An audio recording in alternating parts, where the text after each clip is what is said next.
Well, there we are. We now know that Rishi Sunak has had yet another brief error of judgment. His first was, of course, accepting a piece of cake from Boris Johnson and his wife to celebrate Boris Johnson's birthday. And the second, which again produces a fixed penalty notice from this time the Lancashire police for a man in his 40s in London, a second fixed penalty notice for a sitting Prime Minister. This is extraordinary.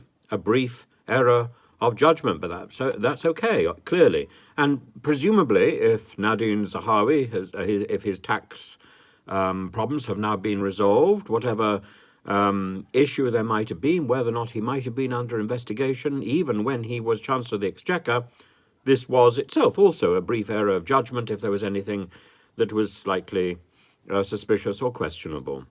I'm sure we can get. I'm sure this sets some sort of legal precedence. A brief error of judgment, Your Honour. I didn't. I just walked into that shop and walked out of it with a brief error of judgment. I'm so sorry, and I know I was cheating in that exam. A brief error of judgment. It won't happen again, Your Honour. Here's £100.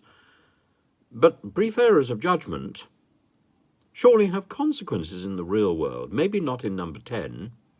Maybe not in number 11. But in the real world, brief errors of judgment can destroy lives. It's a brief error of judgment, in most cases, that sees people with a prison sentence. A brief error of judgment. People who, for a brief instant, are not quite themselves.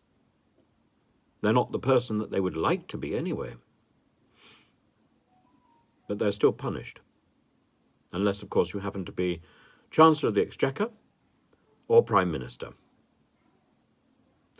It doesn't sound good, does it?